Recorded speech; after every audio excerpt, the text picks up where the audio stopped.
Adam Lanza shot his way into Sandy Hook Elementary School, somewhere in the forest there behind me, just as the children were getting ready for class at 9:30 in the morning, just after they had said their Pledge of Allegiance. He was wearing combat gear. He was armed with 2 handguns, the kind of handguns used by soldiers in Afghanistan and Iraq. And police said that they found enough evidence in the house of his mother, who he had killed before he came to school, to give us a complete picture of the motives behind this horrendous crime. In theory, the small town of Sandy Hook is America at its best. Safe, reassuring, predictable. A tiny community gearing up for Christmas, where no one can remember the last crime committed.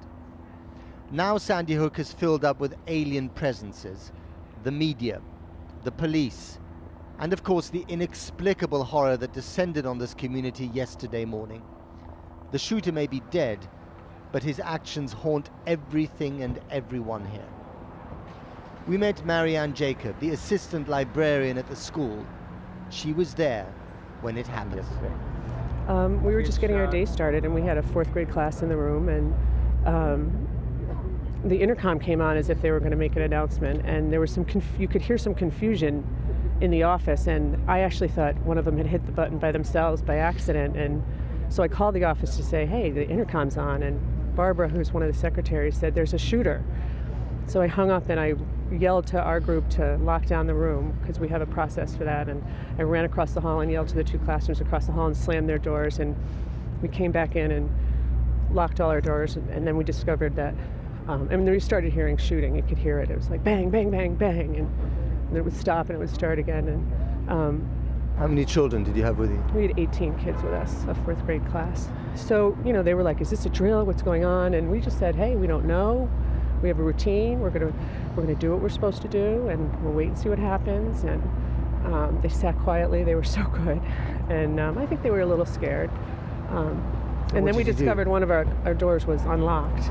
I actually saw what turned out to be a policeman's gun come around the corner of a bookcase, and he looked in and he, you know, told us to be quiet. And when we realized the door wasn't locked, we crawled across the room through the kitchen into a little storage room, and we locked the doors and barricaded it with some file cabinets. And there happened to be some coloring stuff and crayons in the room, so we set the kids all up with paper and crayons, and they all started coloring and drawing pictures. And one of the guys who works with us, there was a bunch of stuffed animals in a bag, and he took them out, and the kids cozied up with the stuffed animals, and we waited and listening to the shots. And when the police finally came, we were afraid to open the door, so one of them put his badge under the door, and then they called us on the phone too to say, it's okay, it's the police, you can open the door. And it's really sad. There's, you know, every family in Newtown either knows somebody or has somebody who died, and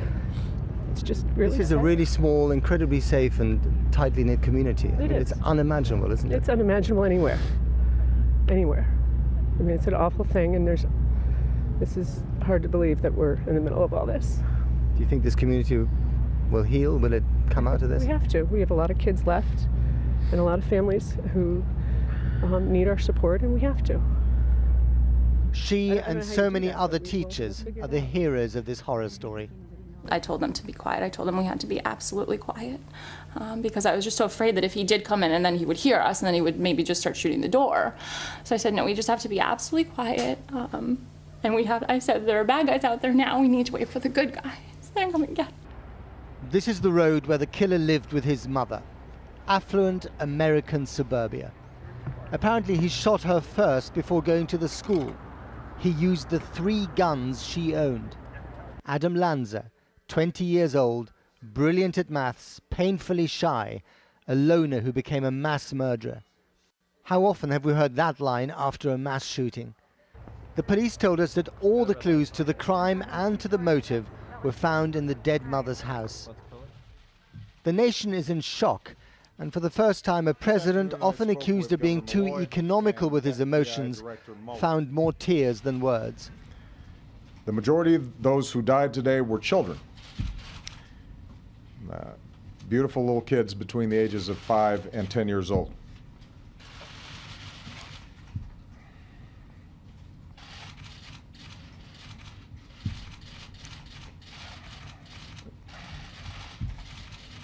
They had their entire lives ahead of them. Birthdays, graduations, weddings, kids of their own.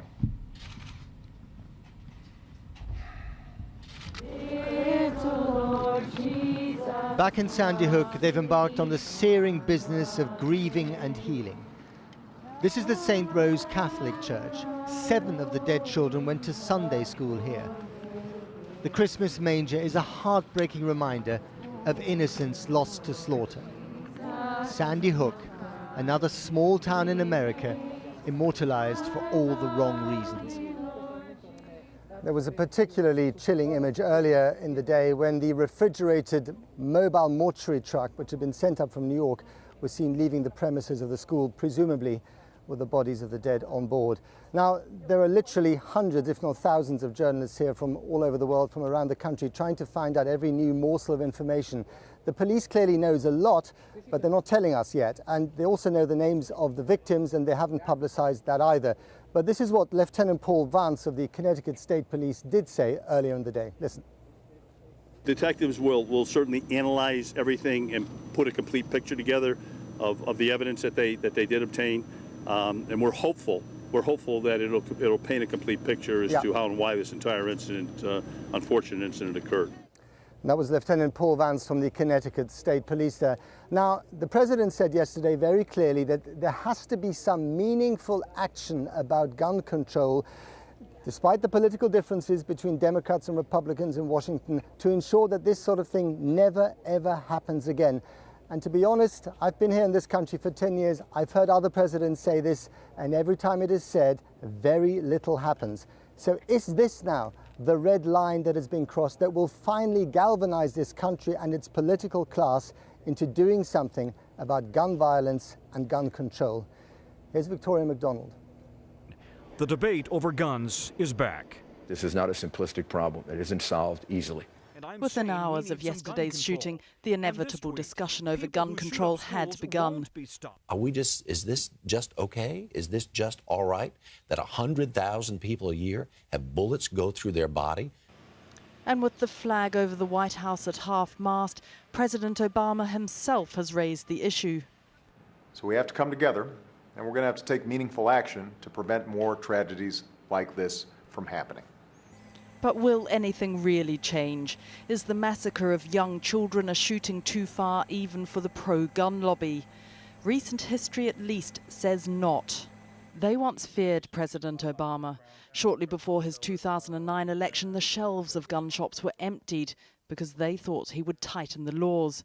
Yet after the Aurora cinema shooting, he said nothing. He has not ever made gun control legislation of any sort a political priority. Neither is it a priority for anyone in Congress. If you think about the 1960s, politicians were being shot left, right and centre. President Kennedy, Senator Kennedy, Martin Luther King, Malcolm X. More recently, Gabby Gifford.